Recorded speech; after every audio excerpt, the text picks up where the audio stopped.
Hi guys, I'm reading the book The Silent Patient by Michaelides. So I'm starting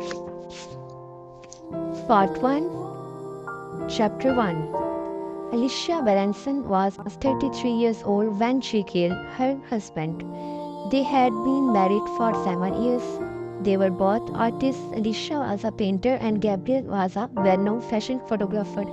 He had a distinctive style, shooting semi-starved, semi-naked women at strange, unflattering angles. Since his death, the price of his photographer has increased astronomically. I find his stuff rather sleek and shallow, to be honest. It was none of the visceral quality of Alicia's best work. Of course, I don't know enough about art to say whether Alicia Barenson will stand the test of time as a painter. Her talent will always be overshadowed by her notoriety, so it's hard to be objective, and you might well accuse me of being biased. All I can offer is my opinion for what it's worth, and to me, Alicia was a kind of genius. Apart from her technical skill, her paintings have an uncanny ability to grab your attention by the throat almost and hold it in a vice-like grip. Gabriel Benson was murdered 6 years ago. He was 44 years old. He was killed on the 25th of August.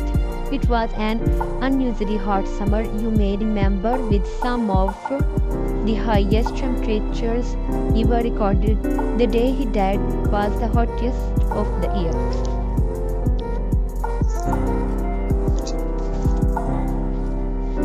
On the last day of his life, Gabriel rose early. A car collected him at 5:15 a.m. from the house he shared with Alicia in northwest London on the edge of Hampstead Heath. He was driven to a shop in Shoreditch. He spent the day photographing models on rooftop of Vogue. Not much is known about Alicia's movement. She had an upcoming exhibition and was behind with her work.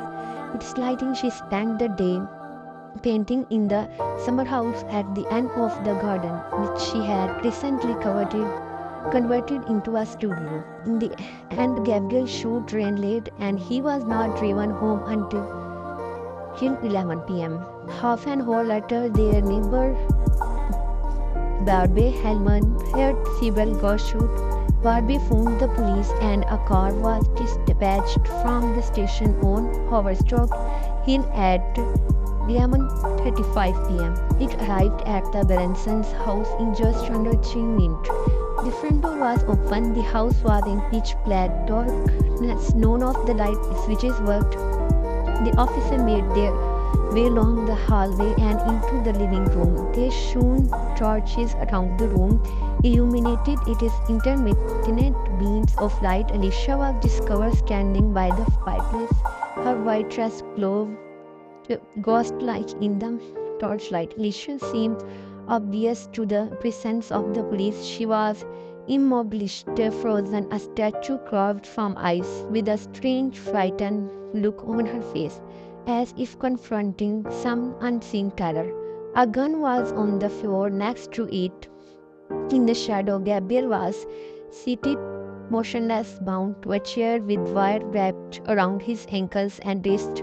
At first, the officer thought he was asleep. His head was lolling slightly to one side, as if he were unconscious. Then a beam of light revealed Gabriel had been shot several times in the face. His handsome features were gone forever, leaving a charred black and bloody mess. The wall behind him was sprayed with fragments of skull, drains, hair, and blood.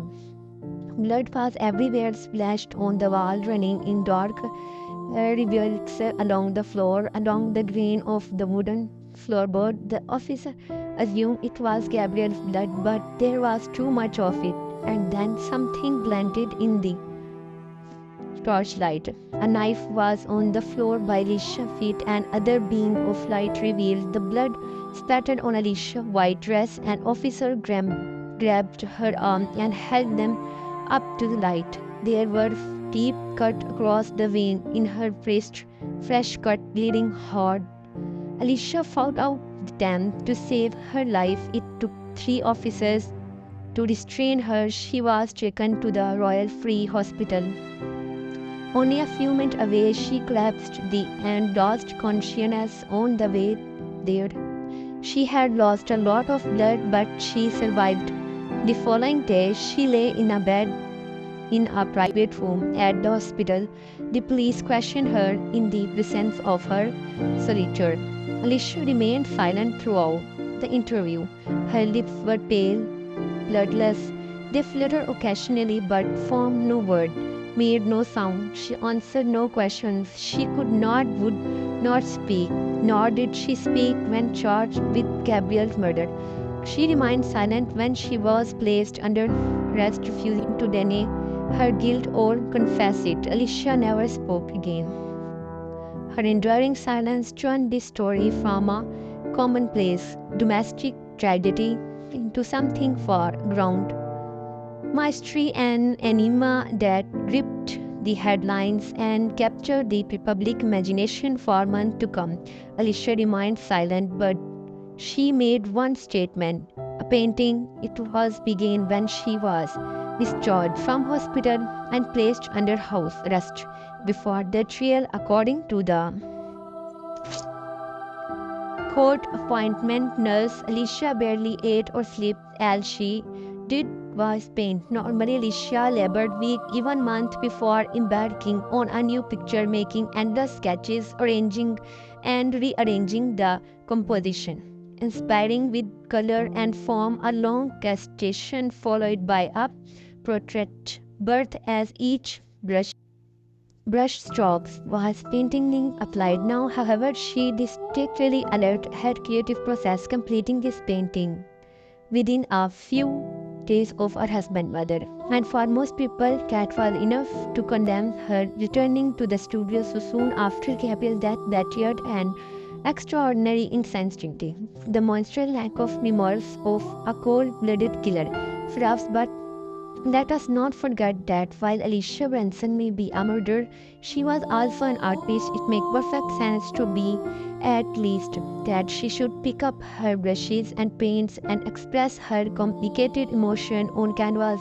No wonder that for once painting come to her with such ease, if grief can be called easy. The painting was a self-portrait. She entitled it in the bottom.